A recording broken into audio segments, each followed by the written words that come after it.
Namo Sakyamuni Buddhaya. Namo Sakyamuni Buddhaya. Amitabha, selamat malam. Kita lanjutkan perjalanan kita dari syair pertobatan Kaisar Yahudi. Pertobatan sangat penting ya. Kenapa? Karena pertobatan ini selalu mengingatkan kita bahwa manusia tidak luput dari kesalahan. Salah boleh, tetapi bagaimana kita bisa tidak mengulangi kesalahan. Dan kenapa pertobatan itu sangat dijunjung tinggi di Mahayana? Karena yang bertobat bukan hanya orang yang hidup. Yang bertobat juga bisa dikatakan mereka yang telah meninggal.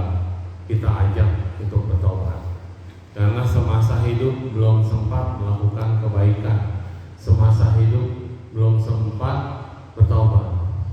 Waktu meninggal dilanda perasaan bersalah. Waktu meninggal mendapatkan ketidaknyamanan dan ketidaktenangan. Sehingga pertobatan apapun di dalam Mahayana, selain keluarga ikut bertobat, kita juga mendoakan leluhur kita semua ikut bersama-sama bertobat.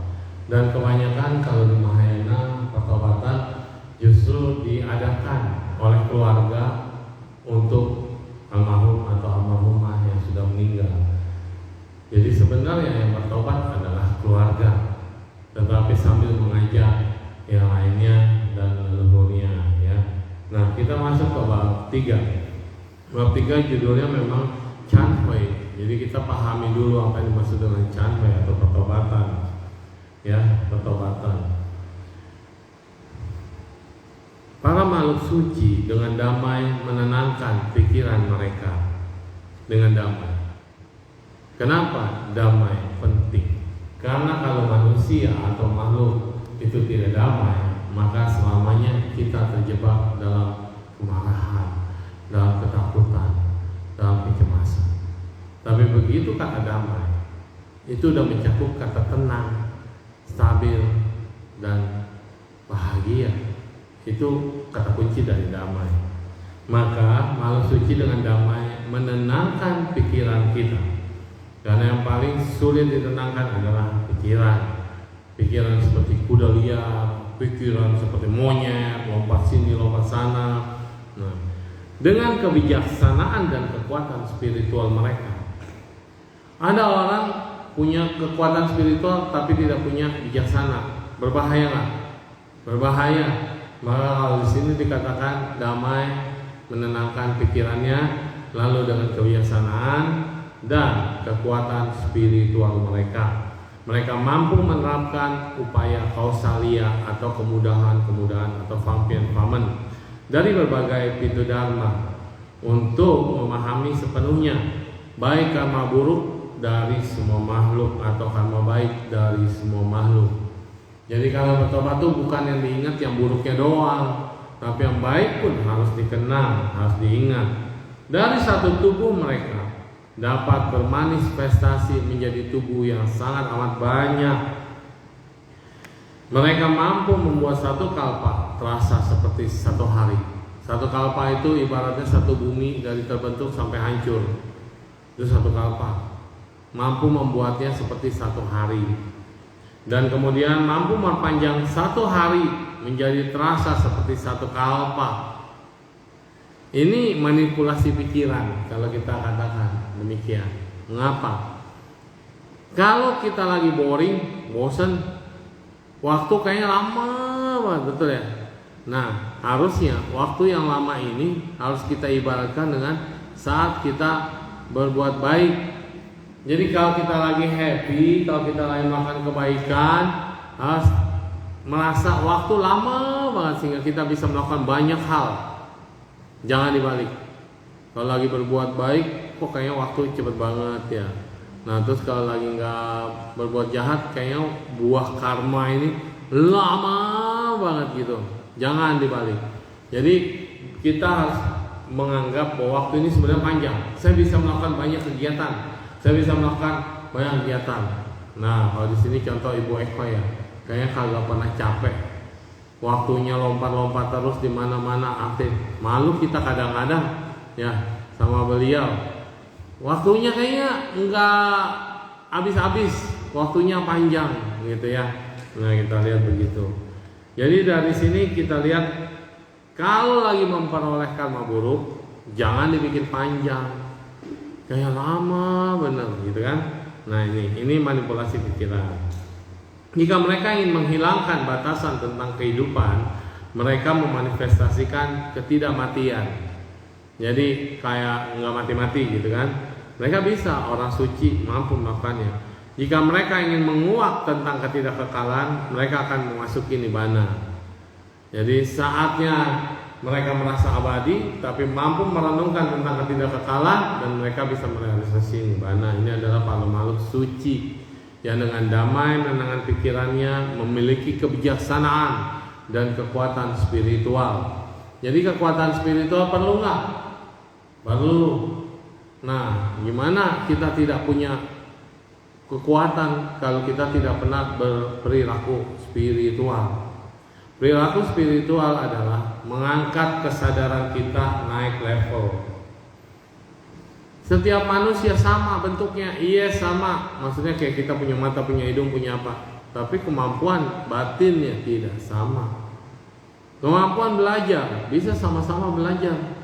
Mau belajar apa dari SD sampai universitas, tapi daya tahan tubuh tiap orang tidak sama. Daya tangkap tubuh, daya tangkap pikiran seorang tidak sama. Apalagi daya spiritual.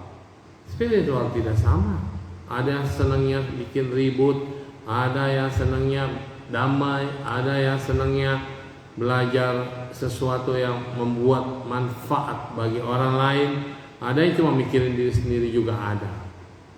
Ini dia.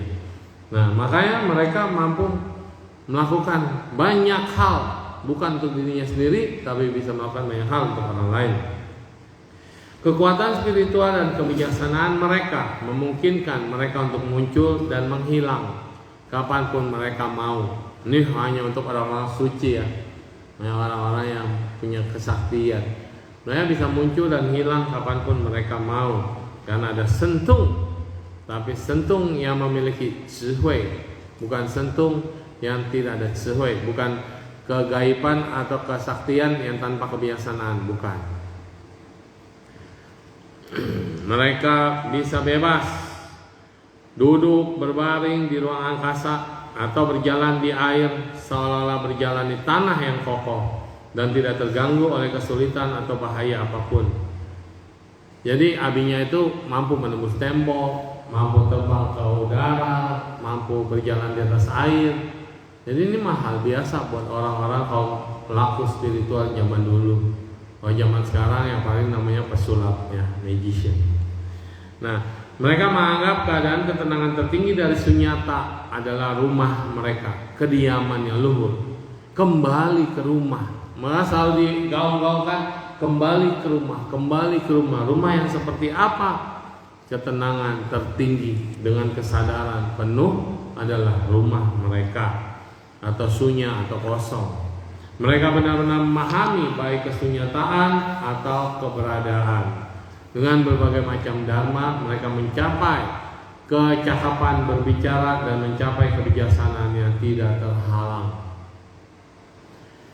Jangan dipikir ya, orang bisa ngomong, bisa jelasin, bisa apa, itu dari belajar doang. Enggak. Banyak orang yang justru nggak pernah belajar, nggak bisa baca tulis, kayak Haineng Tase itu nggak bisa baca tulis. Ini tabungan kebajikan kita ini bertumpuk, pengalaman hidup kita bertumpuk, ilmu yang pernah kita pelajari dari setiap kehidupan juga bertumpuk. Begitu waktunya tiba, kita jadi bisa mengerti tentang semua yang pernah kita pelajari tentang suatu hal, paham aja gitu. Langsung paham dengan mudah dan bisa menjelaskan pada orang-orang. Nah, ini dia yang namanya membongkar gudang kesadaran dari masa lalu, membongkar filing. Caranya gimana? Ya cuma satu, meditasi. Saat kita meditasi, ini mengulang, rewind, lalu pas momennya terbuka, langsung semua terbuka. Kayak kita ngebuka komputer, kalau tahu foldernya di mana, langsung bisa asal klik bisa tahu. Cari kalau tombol search bisa langsung kebuka semuanya. Itu dia. Dharma ini tidak muncul dari karma buruk, keserakahan, kebencian, dan iri hati. Dharma ini tidak muncul dari kekotoran batin, pandangan salah, kemalasan, dan kelengahan. Mereka tidak muncul dari kesombongan atau dari memanjakan diri. Sebaliknya, seluruh dharma ini berasal dari kebijaksanaan, menahan diri dari perbuatan jahat, dan dengan tekun mengembangkan kebajikan. Susah ya? Bagaimana kita bisa menghilangkan kebencian, keserakahan, iri hati, kebodohan batin, pandangan salah, kemalasan, kelengahan, apalagi sombong. Tipis ini dan sangat sulit. Ini dikatakan kilesa yang halus.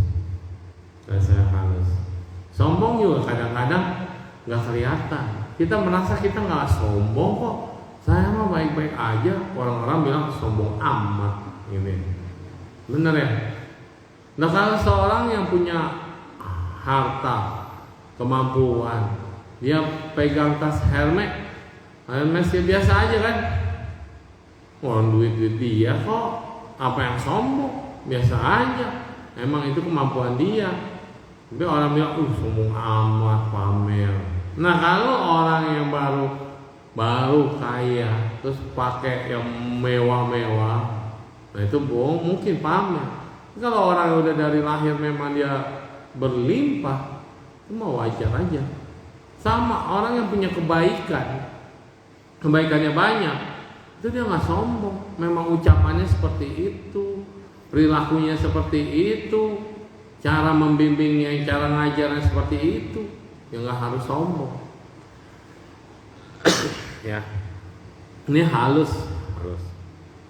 Mereka yang hidup sesuai dengan ajaran dan mengembangkan kebaikan akan memperoleh hasil baik yang memastikan mereka terlahir dari kebaikan dan terhindar dari kelahiran yang buruk rupa.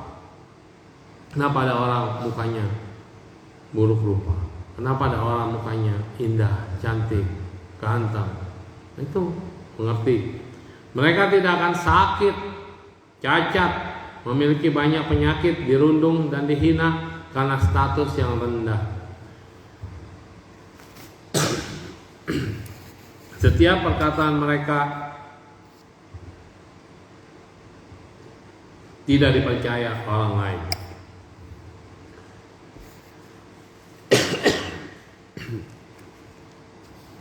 Jadi orang yang melakukan kebaikan, hasilnya baik, nggak akan memperoleh buruk rupa, cacat, sakit, dan banyak penyakit, dirundung dan dihina, ya.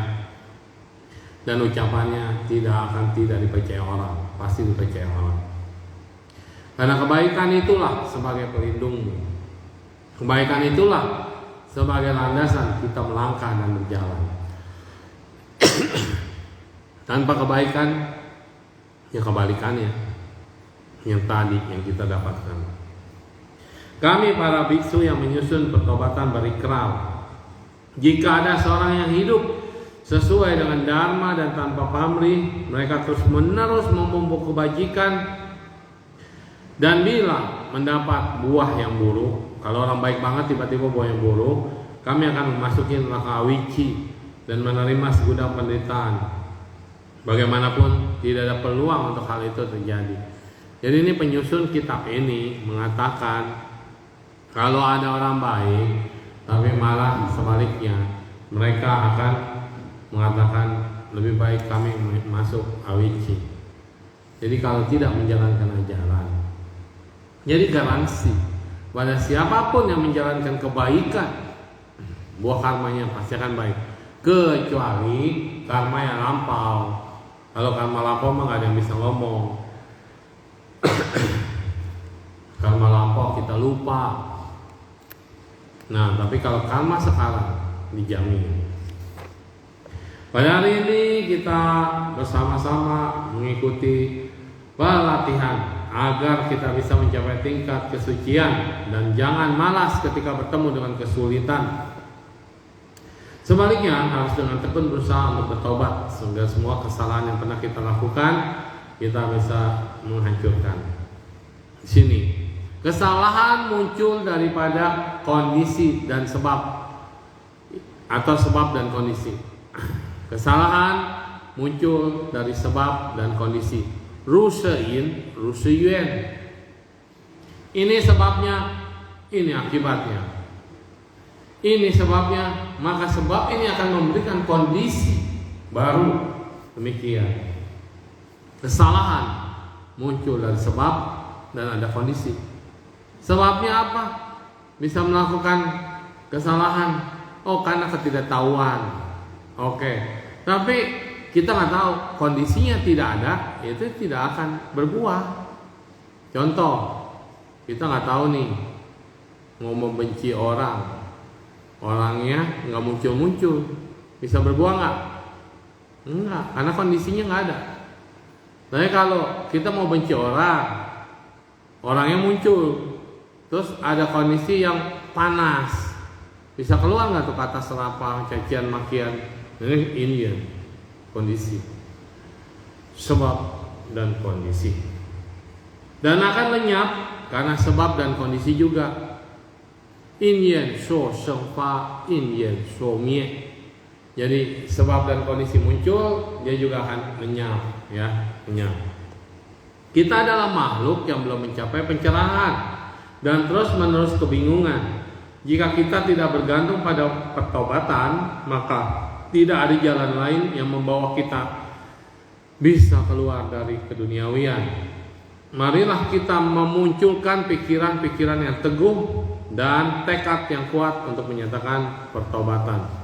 Ada cerita Raja Ajatasattu, dulu pernah saya ceritakan di sini. Mungkin ada yang lupa atau di riwayat.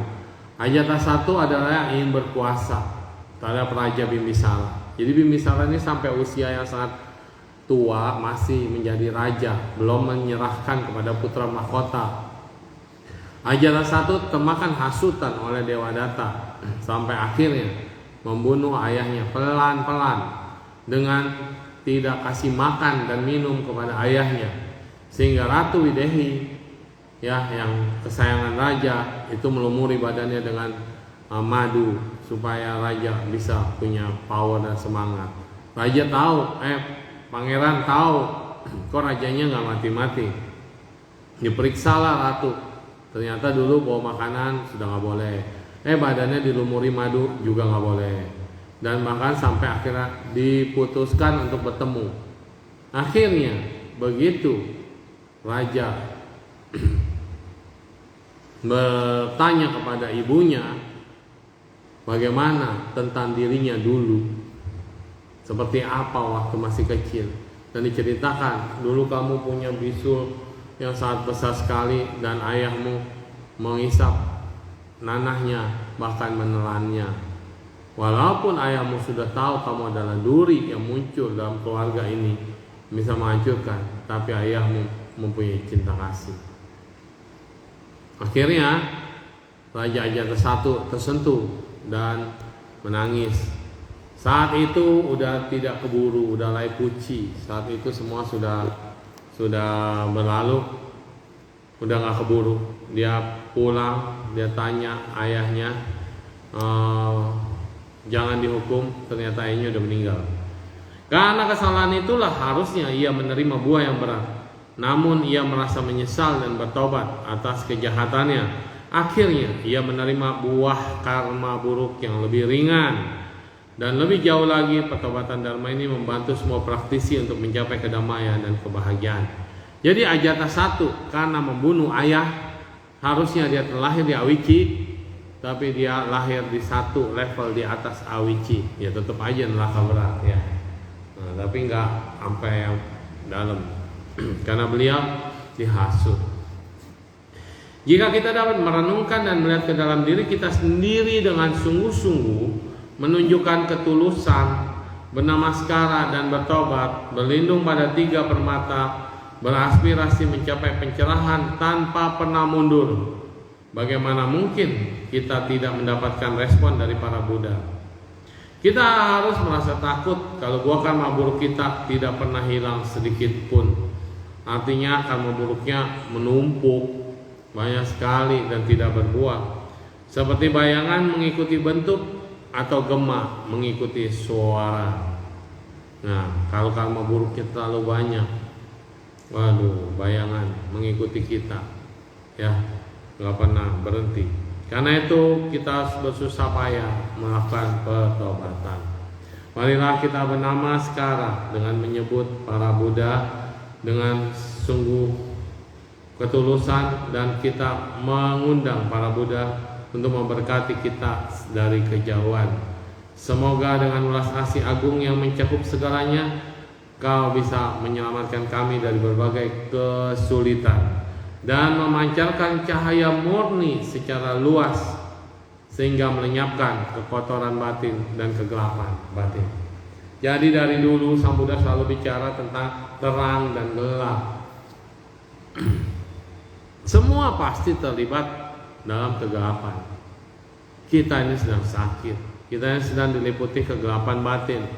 Maka daripada itu Sang Buddha dan para Buddha, para Bodhisattva memancarkan cahaya terangnya supaya kita bisa melihat kehidupan apa adanya. Jangan berpaku dalam kegelapan. Carilah cahaya, keluar dari kegelapan. Anda tidak salah di dalam kegelapan. Kenapa? Karena Anda tidak tahu cara keluar dari kegelapan.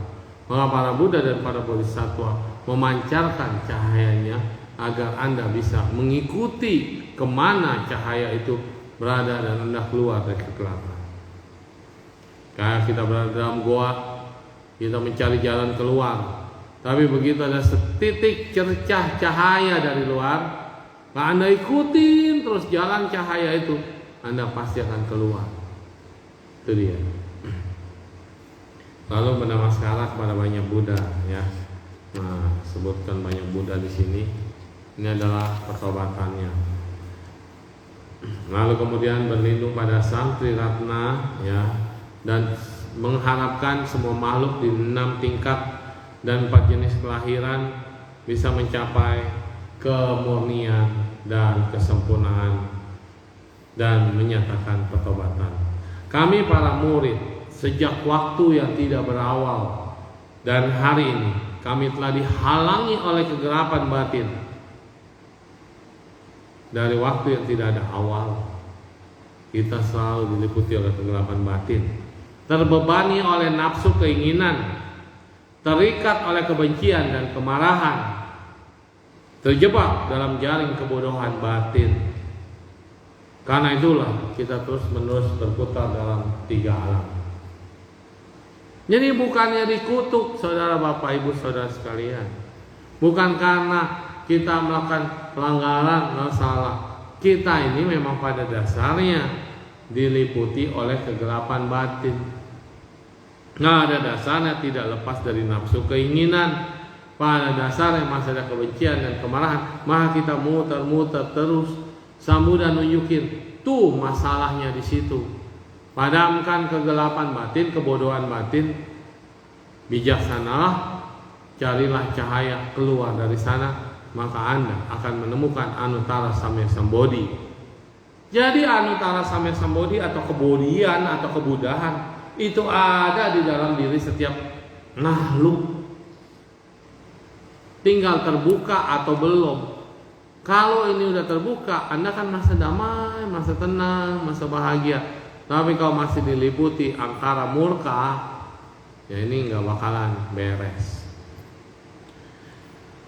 Kita sudah sering terombang-ambing di lautan penderitaan tanpa bisa membebaskan diri sendiri. Kita gagal dalam memahami sebab dan kondisi karma di masa lampau.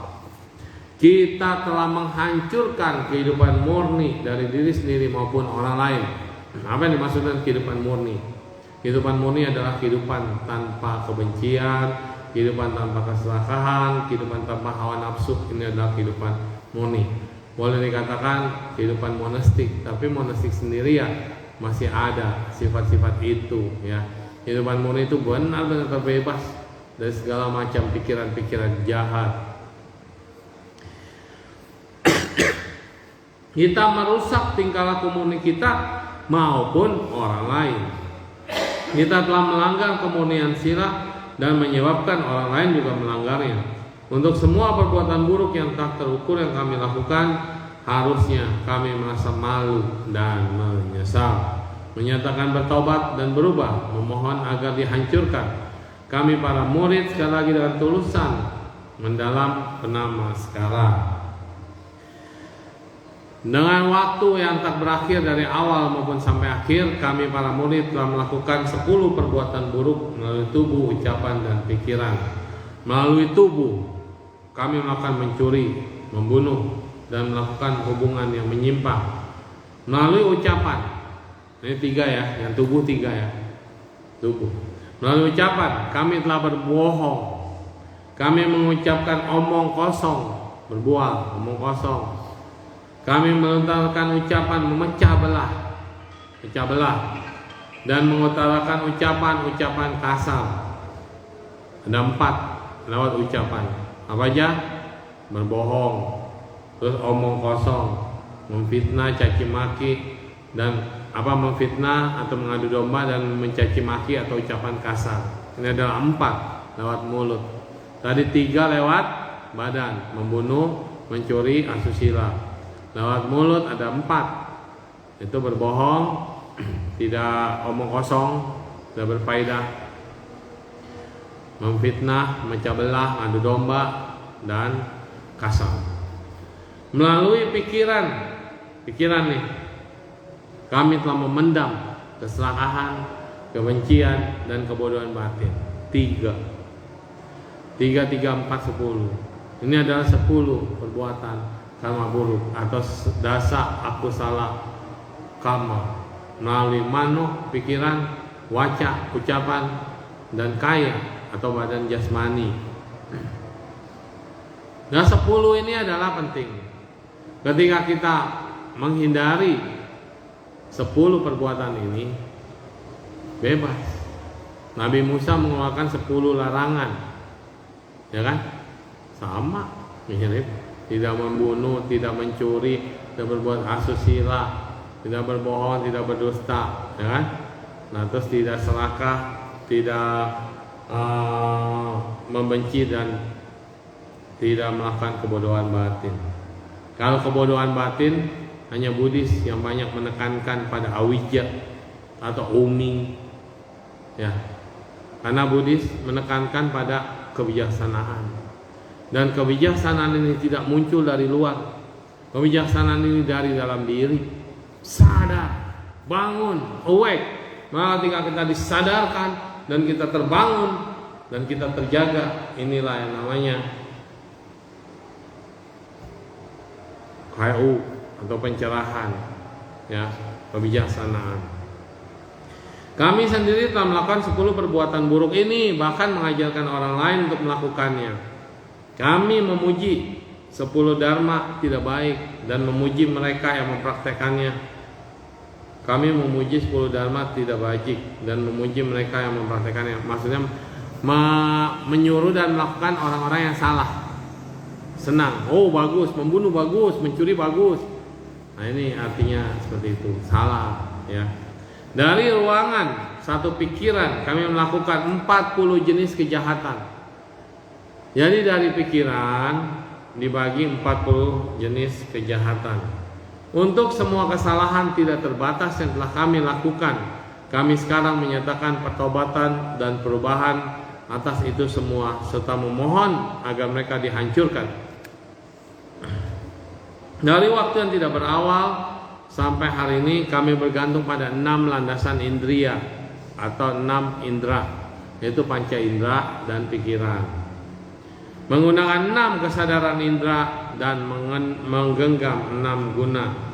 Jadi pertama adalah panca 6 indera atau 7 indera, ditambah dengan kesadaran indera, ditambah dengan 6 kontak indera. Mata kami melekat pada penglihatan, telinga kami melekat pada suara, hidung kami melekat pada bau, lidah kami melekat pada rasa, tubuh kami melekat pada sentuhan, dan pikiran kami melekat pada objek-objek dari mental, dari dharma. Dengan semua kemelekatan ini kami telah membuat berbagai jenis karma. Jadi siapa yang berbuat karma? Diri sendiri. Dari muncul mata, telinga, hidung, lidah, badan. Kami telah membuka 84.000 pintu nafsu keinginan. 84.000 artinya banyak banget pintu nafsu keinginan. Seluruh perbuatan buruk ini adalah tidak terbatas dan tidak terhingga. Kami sekarang menyatakan pertobatan dan perubahan atas semua itu, memohon agar mereka dihancurkan. Dari waktu yang tidak berawal hingga akhir ini, kami melakukan aksi diskriminasi dengan perbuatan, perkataan, dan pikiran kami. Diskriminasi, Phân-Piesin. Saya suka yang ini, saya tidak suka ini teman, ini saudara, itu musuh. Ini adalah Phân-Piesin. Ini kaya, itu miskin. Ini Buddha, itu bukan Buddha, itu diskriminasi. Ketika kita melakukan diskriminasi dengan perbuatan, ucapan, dan pikiran, kita sudah terjebak dalam kejahatan. Kita hanya peduli pada diri sendiri dan tidak peduli pada orang lain. Hanya kaumku, yang lain bukan kaumku. Ini adalah Phân-Piesin. Maka semesta ini adalah milik siapa? Semua orang, semua makhluk berhak hidup dalam semesta. Kalau nggak ngapain diciptakan? Kalau harus pilih kasih. Kalau saya seorang bapak, saya bikin anak. Apakah anak yang saya bikin ini kemudian setelah saya bedakan disuruh ribut, suruh berantem? Coba pikirkan. Kalau saya bapak, punya anak 5, anak-anak ini saya suruh beda-beda semua. Apakah saya senang lihat anak saya ribut? Ini manusia loh. Apakah saya senang karena anak saya berbeda, satu kaya, satu miskin, satu luar biasa, satu pintar, satu bodohnya, satu penjahat, satu baik. 5 anak ini beda-beda karakter. Terus saya senang gitu, supaya mereka selalu ribut. Ya enggak ada orang tua yang mau anaknya seperti itu. Apalagi yang Maha Agung dan Maha Kuasa. Kalau ada perbedaan antara semuanya dan semua berantem, itu bukan salah bapaknya. Ini salah anak-anaknya dalam berlaku, bertingkah, dan berpikir dan berucap. Karena tidak menyadari bahwa perbedaan adalah sesuatu yang indah. Kalau semuanya dokter, coba bayangin siapa yang jadi pasien? Kalau semuanya tukang cukur, siapa yang jadi yang lain-lain? Kalau semuanya pedagang, siapa yang kerja? Karena ada perbedaan, maka saling membantu, saling memegang tangan, saling bersama. Ini dia. Jadi Buddhis gamblang banget ya bicaranya. Diskriminasi itu adalah diri kita sendiri yang bikin. Hanya mengetahui penderitaan kita sendiri, tidak dengan orang lain. Hanya mencari kedamaian dan kebahagiaan untuk diri kita sendiri. Tapi gagal menyadari orang lain juga ingin mencari kebahagiaan. Bukan kita doang. Kita mau happy, orang lain kagak dikasih. Ya orang lain juga pengen happy. Saya gak mau dimarahin, tapi saya marahin orang lain. Ya orang lain juga gak mau dimarahin. Saya mau hidup terbebas dari penderitaan, orang lain juga pengen hidup bebas dari penderitaan. Saya mau hidup bebas dari hutang, orang lain juga pengen hidup bebas dari hutang. Ya kan? Hanya mencari pembebasan untuk diri kami sendiri, gagal untuk menyadari bahwa orang lain juga mencari pembebasan. Kami hanya khawatir dengan keluarga dan kerabat kami sendiri, persetan dengan orang lain katanya. Orang lain mau bagaimana, orang lain hidupnya gimana, saya emang pikirin. Kami sendiri tidak dapat menahan rasa sakit walaupun kecil, tapi ketika kami melukai orang lain, kami puas. Kita sendiri nggak sanggup disakiti, apalagi dibunuh, tapi kita senang membunuh, mencambuk, menyakiti orang lain. Kami hanya takut supaya memukul mereka lebih keras lagi. Kami hanya takut dengan penderitaan kecil di masa sekarang, tapi kami tidak takut dengan penderitaan yang akan kami alami dalam kehidupan berikutnya. Kalau orang cuma mikir hidup ini cuma satu kali sekarang doang dan tidak ada kehidupan setelah kematian, no problem, lunas semuanya, mati selesai. Tapi semua agama ngajarin ada kehidupan setelah kematian, ada surga, ada neraka. Di Buddhis masih ada nibbana, masih ada tanah suci para Buddha, ya kan? Jadi kalau kita tahu setelah kematian ini ada lagi, lah berarti kan kita harus menjaga hidup kita supaya jangan jatuh setelah kita meninggal.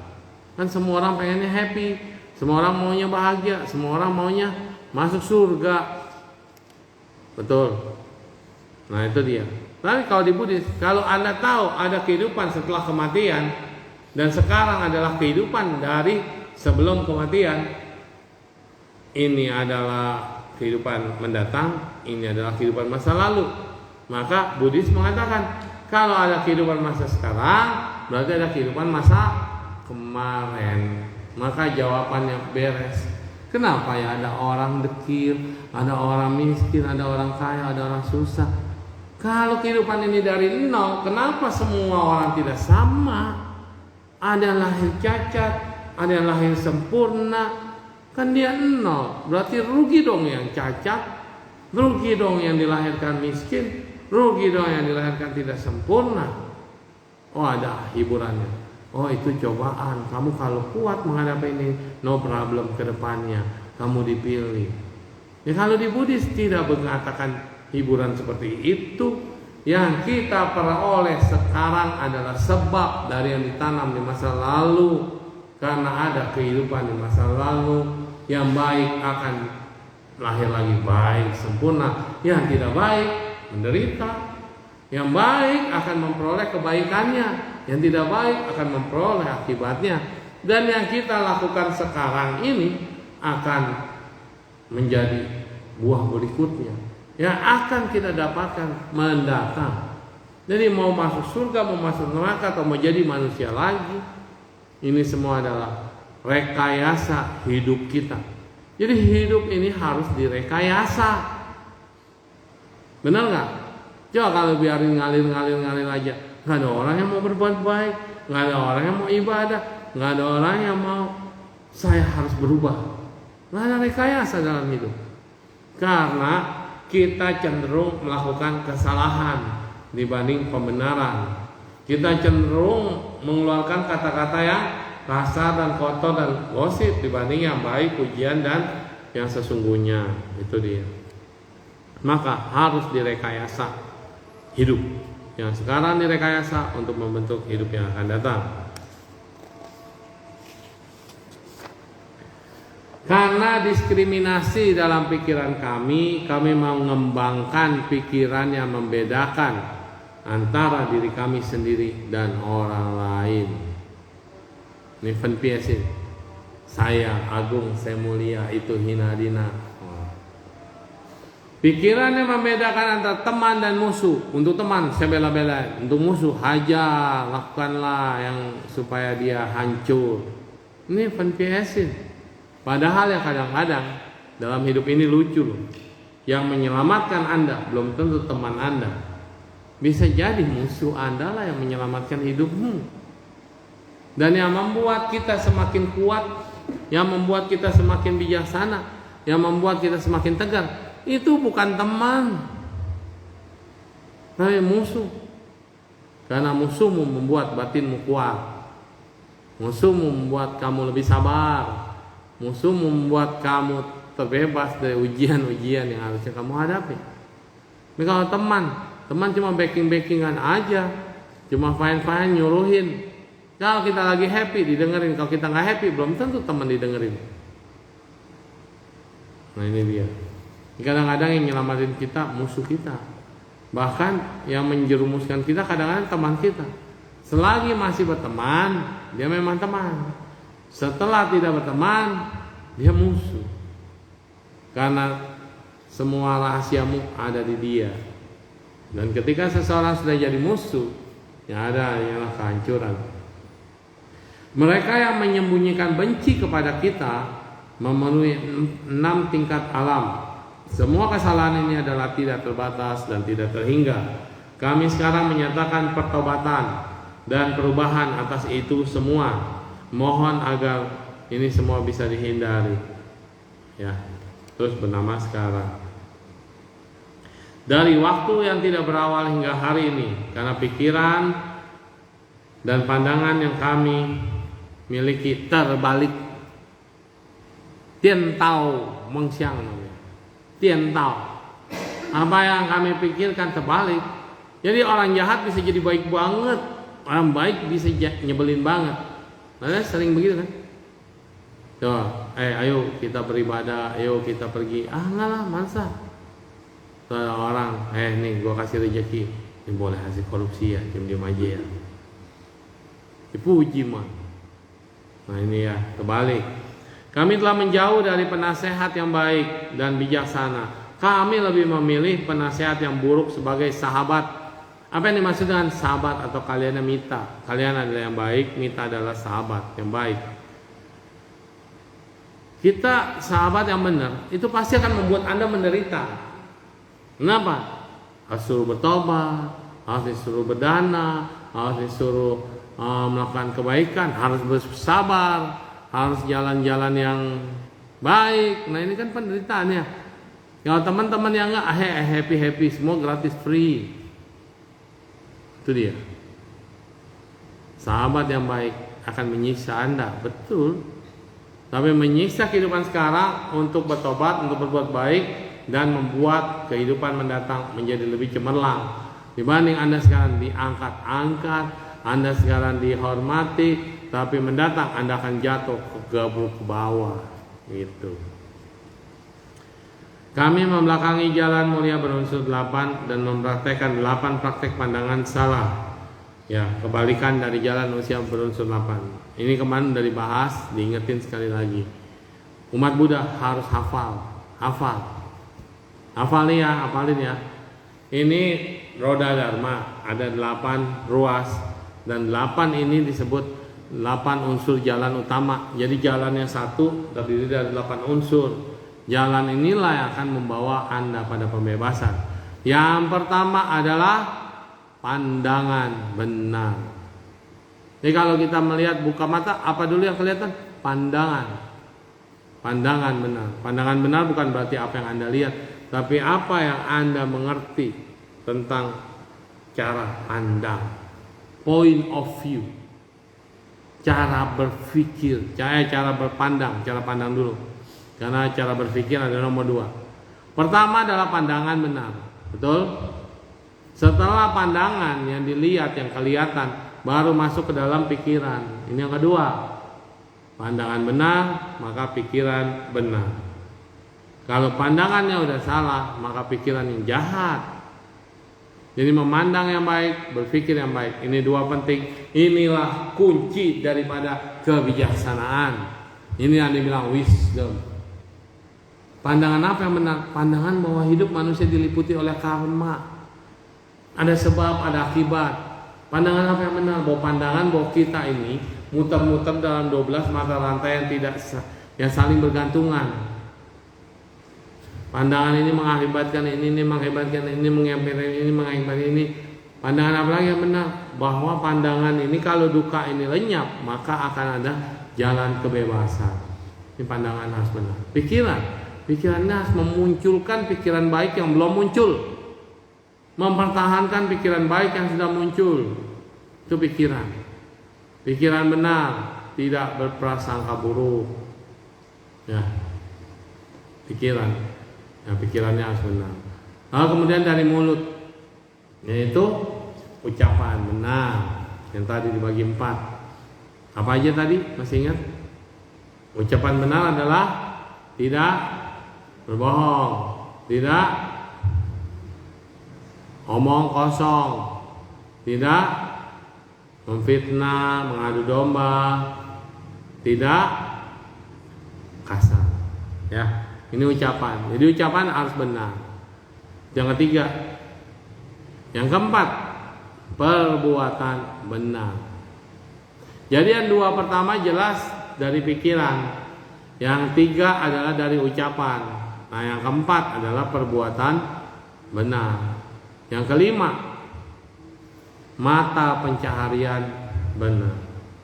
Apa yang dimaksud dengan mata pencaharian benar? Tidak berdagang racun, tidak berdagang binatang, tidak berdagang manusia, tidak berdagang budak, terus tidak berdagang senjata, tidak berdagang obat-obatan terlarang. Ini adalah mata pencaharian yang benar, yang tidak merugikan orang lain. Terus ada tiga lagi. Ini adalah bagian dari samadhi. Usaha benar. Usahanya tadi memunculkan pikiran baik yang belum muncul, mempertahankan pikiran baik yang sudah muncul, menahan pikiran buruk yang belum muncul, dan menghapuskan pikiran buruk yang sudah muncul. Ini usaha. Jadi usaha benar ini bukan dagang, bukan bisnis, tapi usaha untuk tentang pikiran tadi, pikiran. Terus konsentrasi benar. Konsentrasinya harus benar. Jangan konsentrasinya yang tidak benar. Meditasi juga harus benar. Inilah kalau dilakukan maka ada panya, yaitu dua tadi panya, ada sila perbuatan, dan kemudian ada samadhi. Maka ini disebut sebagai tiga pembelajaran dalam hidup, sila, samadhi, dan panya. Ya, oke. Kami menumbuhkan panji kesombongan. Kami menganggap apa yang buruk sebagai yang baik dan yang baik sebagai yang buruk. Kami mengangkat layar kebodohan batin dan rombang-ambing di sepanjang arus kegelapan batin hingga ke lautan kelahiran dan kematian yang terus menerus. Tuh. Seluruh kesalahan ini tidak terbatas dan tidak terhingga. Lebay banget ya. Kesalahan dianggap tidak terbatas dan tidak terhingga. Emang iya. Kesalahan kita tuh nggak bisa dihitung. Kesalahan kita ini tidak bisa ditulis begitu banyak. Nah, coba kita praktekkan. Beli buku yang rada tebal sama buku yang tipis. Setiap hari sebelum tidur Anda tulis kesalahan apa aja yang terjadi di hari ini, yang kita lakukan dengan pikiran, ucapan, dan perbuatan. Tulis semua di buku yang tebal. Pakai pulpen merah. Tulis. Ingat-ingat semua dari pagi sampai malam. Lalu buku yang tipis buat nulis pakai pulpen emas atau pulpen yang baik lah, yang warnanya cerah. Kebaikan apa yang Anda sudah lakukan dari satu hari ini? Terus ditulis sampai 1 tahun. Banyakan mana? Apakah yang baik atau yang buruk? Kalau banyak kan yang buruk, nah itu Anda tahu. Di agama lain katakan ada malaikat pencatat perbuatan di kanan dan di kiri. Itu buku kehidupan kita. Itu buku kebaikan dan keburukan kita. Sebelum malaikat yang catat, ya Anda catat dulu setiap mau tidur. Nah, nanti bertobat. Udah bertobat, dicoretin dah. Yang kemarin-kemarin apa aja listnya. Hari ini, oh ini coret. Jadi kalau bisa Anda bikin 2 tabel. Tabel ini difotokopi banyak. Jadi tabel kejahatan, apa-apa aja yang biasa Anda sering lakukan, bikin tabel. Terus sama tabel kebaikan yang belum dilakukan dan yang akan dilakukan. Tugasnya tiap hari. Ini dua kertas ini fotokopi ya, banyak ya. Tiap hari kalau malam daripada males nyatet, ditikmak aja. Apa yang udah dilakukan? Ini. Apa yang udah belum dilakukan? Ini. Apa yang pengen dilakukan? Ini. Nah, besoknya lagi, masih sama, tambah banyak atau tambah buruk? Kalau kita frekuensinya makin banyak yang salah, waduh, berarti nggak berubah tuh. Kalau makin baik, lama-lama di kertas yang salah sedikit contenginnya. Wah, ini bagus ya. Dari waktu yang tidak berawal hingga akhir ini, tiga akar yang tidak baik, kami telah terus-menerus mengembangkan 4 pemikiran. Melalui 3 akar yang tidak baik, kami terus-menerus mengembangkan 4 pemikiran terbalik. 4 pemikiran terbalik adalah catur wiparyaya, namanya catur wiparyaya, yaitu pandangan yang menganggap ketidakkekalan sebagai kekal. Ini satu, udah jelas tidak kekal dibilang kekal. Yang kedua, pandangan yang mengatakan penderitaan sebagai kenikmatan. 2. 3. Pandangan yang menganggap tanpa aku sebagai ada aku. 4. Pandangan yang menganggap murni sebagai tidak murni. Ini lebih halus, panjang kalau dijelasin. Anda sadar aja, 4 perbuatan ini adalah kalau tidak kekal ya katakan tidak kekal. Kalau menganggap penderitaan ya penderitaan, bukan kenikmatan. Dan kalau menganggap tanpa aku sebagai aku, jadi egosentris. Dan yang terakhir, pandangan menganggap murni sebagai tidak murni. Yang benar dibilang sesat, yang sesat dibilang benar. Ini terbalik. 10 perbuatan buruk, 3 racun berkobar, dan memperburuk 8 penderitaan. Ingat 8 penderitaan apa aja? Sering saya ngomong, jangan sampai lupa. Dan ini harus dihafal. 8 jenis penderitaan dibagi 2, 4 ini mutlak, 4 lagi kondisi. Apa aja? Penderitaan, paku. Sang lao pingsi, lahir, tua, sakit, mati. Ini yang mutlak. Ini penderitaan. Lahirnya menderita, tua yang menderita, sakit yang menderita, mati yang menderita. 4 lagi. 4 lagi apa? Berkumpul dengan yang dibenci, penderitaan. Berpisah dengan yang dicinta, tidak memperoleh yang diinginkan, dan yang terakhir adalah badan jasmani atau pancaskanda, badan mental dan fisik ya, pancaskanda. Ini adalah penderitaan. Kalau kita masih memiliki pancaskanda atau masih memiliki 4 faktor mental dan 1 tubuh, 1 rupa, maka kita masih menderita, masih lahir, masih tua, masih sakit, masih mati. Kalau kita sudah tidak lagi memiliki pancaskanda, maka kita sudah terbebas ya. Ini 8 jenis duka. Ini semua menjadi sebab untuk lahir di 8 neraka dingin dan 8 neraka panas. Sama ya? Ada neraka dingin dan neraka panas.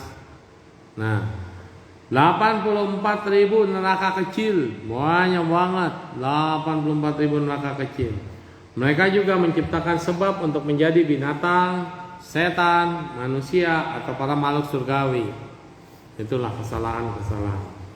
Yang semuanya adalah subjek dari penderitaan berupa lahir, tua, sakit, dan mati.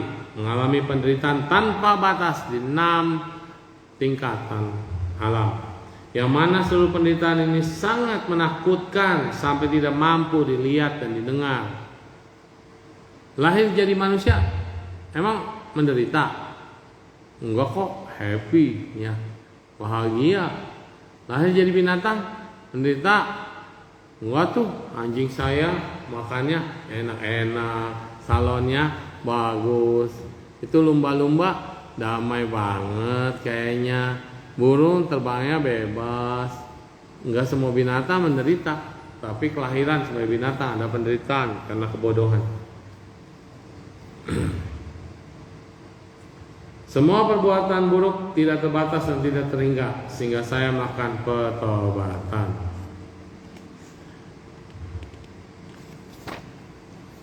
Kami mungkin pernah menghalangi seseorang. Nah, menghalangi aja nih, baru niat menghalangi nih. Menghalangi seseorang untuk melatih kebaikan bersama dan melakukan jasa kebaikan dan melatih kekuatan spiritual. Menghalangi doang nih, menghalangi. Itu udah termasuk karma buruk. Menghalangi kewiara. Halo suami, halo ibu, istrinya mau pergi, suaminya mau pergi. Ngapain sih? Kamu mau waktu? Nah, menghalangi tuh. Ya. Ada orang pengen berdana, ngapain sih? Jangan. Nah, kayak gitu, itu menghalangi ya. Menghalangi tekad ikrar pelaku yang membawa pencerahan pada kami, dan kami menyatakan pertobatan perubahan atas itu semua. Semoga tidak terjadi lagi. Dari waktu yang tidak berawal, didorong oleh pikiran penuh kebencian, pikiran penuh keserakahan dari 6 kesadaran kita yang timbul mengikuti dan mencengkeram objek indera, menyatakan banyak kesalahan ini kami telah lakukan pada makhluk hidup dan termasuk pada diri sendiri. Perbuatan ini tanpa batas. Segala perbuatan itu kami mohon untuk dihancurkan. Semua sebab dan kondisi telah menghalangi tekad ikrar perilaku yang membawa pada pencerahan kami sendiri. Sekarang kami nyatakan bertobat. Jadi ingat, di sini disarankan bahwa semua orang harus punya tekad ikrar setiap hari. Saya berikrar untuk mencapai kebudahan. Saya berikrar untuk mencapai kebaikan setiap hari. Ini ikrar. Kenapa ikrar dan janji? Semua bodhisattva, semua juru selamat, semua penolong, semua makhluk tidak lepas dari ikrar, termasuk para Buddha. Jadi ikrar dan janji suci ini harus selalu diungkapkan, ya, harus selalu dikatakan, ya. 5 kondisi fundamental dari yang namanya kekotoran batin. Yang pertama, pandangan salah. Tadi udah sebutin pandangan salah. Yang kedua, kemelekatan terhadap hawa nafsu. Ya. Yang ketiga, kemelekatan terhadap alam bentuk atau rupa fisik, badan yang masih memiliki fisik. Kemelekatan terhadap alam tanpa bentuk atau arupa. Arupa jana, biasanya arupa Brahma. Ya, itu jangan melekat. Kemelekatan itu membuat kita semua menjadi kotor batinnya. Dan yang terakhir adalah kegelapan batin. Kekotoran batin muncul dalam praktek perenungan, yaitu kemalasan. Orang yang sedang melatih perenungan dapat muncul kemalasan dalam dirinya, mengganggu mereka dalam proses terbukanya kebijaksanaan sempurna. Maka tadi syarat mutlak pertama harus ikrar, tekad diucapkan atau great invocation tiap hari. Lalu kemudian jangan malas. Kemalasan ini harus disingkirkan, mengganggu proses terbukanya pencerahan dan kebijaksanaan sempurna. Lalu 4 kondisi kekotoran batin. Yang pertama adalah delusi.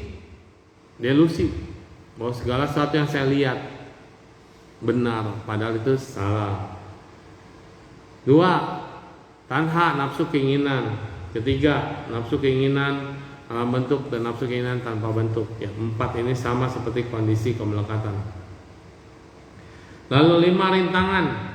5 rintangan yang disebut panca awarana. 5 rintangan yang menghalangi kita melakukan kebaikan. Yang pertama adalah keinginan. Keinginan, nafsu keinginan. Yang kedua adalah kebencian. Selama Anda masih punya kebencian terhadap siapapun, maka Anda tidak akan mencapai pencerahan. Jadi mau ikut program meditasi apapun, harus pertama melepaskan kebencian. Ada meditasi pemaafan. Jadi ini harus dilakukan dengan sungguh-sungguh. Karena apa? Kebencian itu duri-duri. Berduri kan dia. Kalau Anda tetap pegang, tetap jaga, tetap lekati itu duri, mau bergerak dikit, kena nggak? Kalau durinya di luar sih nggak kena. Kalau durinya di dalam, kena nggak? Duri di dalam daging harus dicabut. Nah, kebencian itu harus selesaikan dulu. Jangan setelah kematian baru menyesal dan pengen minta maaf, udah terlambat. Udah meninggal, kita mau minta maaf sama yang kita buat salah. Didatengin lah dia. Anda sebagai apa? Datangnya hantu. Woi, maaf ya. Takutlah orang, ya kan? Nah, itu dia. Lalu kemudian ngantuk. Dalam meditasi ini paling sering muncul ngantuk. Ya, mau meditasi ngantuk. Ini adalah halangan, rintangan. Yang keempat gairah atau apa? Desire, gairah. Yang kelima keraguan-raguan. Ini adalah halangan, ya, halangan. 7 kesenangan. 7 asawa atau ya. Yang pertama kesenangan, kemarahan, kesedihan, kedukaan, ketakutan, pemikiran, cinta dan kebencian. Ini 7 faktor. Oke. Karena kekotoran batin ini dan rintangan lain yang jumlahnya tidak terhingga, kami tanpa sadar telah menghilangi ikrar dan perilaku yang membawa pencerahan kami sendiri. Sekarang kami bertobat. Kami mulai hari ini akan melakukan pengembangan cinta kasih, pengembangan ulas asih, pengembangan simpati atau joyful atau empati, dan keseimbangan batin. Ini namanya sewuliang sin, hati tanpa batas, atau Brahma Wihara, meta karuna mudita upekha, yaitu cinta kasih, ulas asih, compassion, mudita, happy, dan terakhir upekha, keseimbangan batin. Jadi kita ini butuh seimbang. Maka di dunia ini selalu ada neraca untuk menimbang, nimbang-nimbang, ya. Kalau kita sudah seimbang, tenang pasti. Kami telah gagal melatih dana, sila, santi. Dana adalah donasi, santi adalah kesabaran. Kalau sila tadi tingkah laku moral, wirya semangat, dhyana meditasi, dan prasnya kebiasaan. Kami udah gagal melatih paramita ini atau 6 paramita. Kalau 6 paramita bisa dilakukan, maka Anda layak disebut sebagai bodhisattva. Karena itulah jalan menuju pencerahan. Oleh karena itu kami tidak punya kebiasaan. Kami telah terhalang dalam tekad, ikrar, dan perilaku yang membawa pada pencerahan kami. Kami yang menghalangi sendiri. Untuk itu kami menyatakan bertobat. Terkadang kami lahir sebagai makhluk dengan tubuhnya yang besar.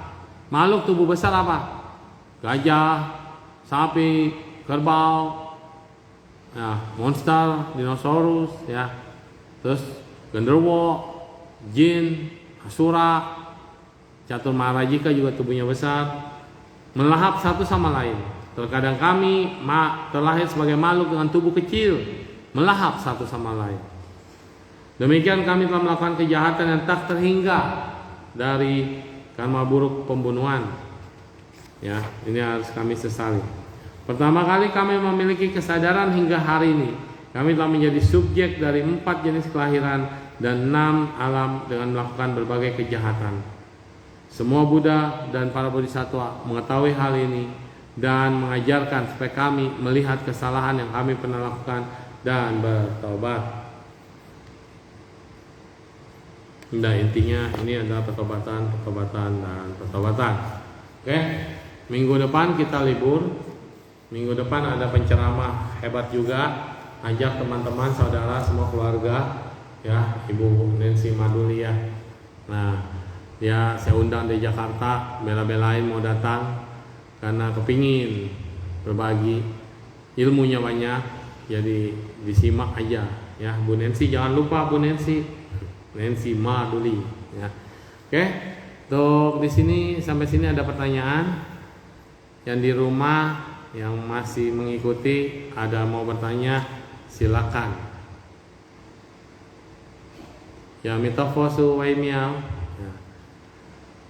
Ada yang mau bertanya di rumah atau di sini, silakan. Ya, Bu. Tolong jelasin tentang anatta. Wah, kalau anatta secara sederhana intinya jangan egois, udah itu doang, sederhana.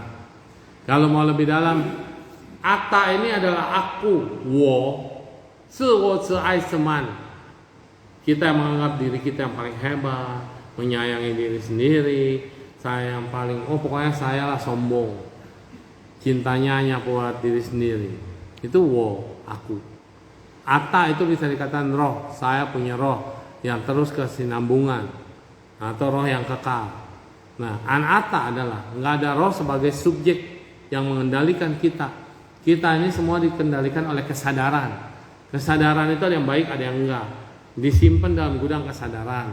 Ketika meninggal, yang berpindah cuma USB-nya, memorinya, gudang kesadaran. Jadi akunya ini sebenarnya, aku atau ego akan berbanding terbalik dengan kebaikan. Karena kalau si aku yang digedein, saya harus dilayani, saya harus diikutin, saya harus dituruti. Ini milikku, ini punyaku, itu rumahku, ini hartaku, itu kuburanku, ini rumah abuku, aku. Jadi dengan adanya si aku atau si atta, kita jadi melekat. Jadi anatta ngelatihnya gimana? Jangan egois, udah gitu doang. Nggak bisa ya kalau nggak bisa kenapa? Akunya yang bermain.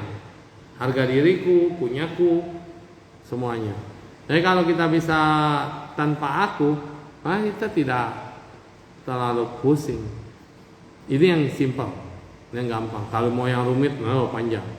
Nah, yang simpel dulu, ya. Yang simpel itu kita mengurangi ego kita, terus bisa melepas. Jadi pada saat kita sedih, kita tahu kita sedih. Bisa let it go. Jangan cuma nyanyi doang, let it go gitu kan. Pada saat kita bahagia, jangan tahu seneng happy sampai lupa diri. Saat kita susah, jangan patah semangat. Saat kita kaya, jangan takabur, itu doang. Jadi si atta ini harus selalu disentil. Sampai Sang Buddha katakan apa? Dalam lagu apa? Pakai kemenangan, ya.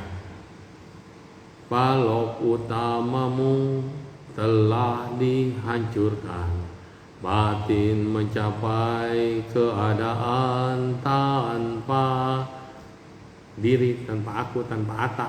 Nah, itu dia. Balok utamanya hancur, nggak semuanya beres. Oke, ya. Ada lagi yang mau bertanya? Yang ada. Oke, jadi kita belajar untuk menjadi lebih baik dan lebih baik. Hari ini sampai bab 3, masih banyak bab 10.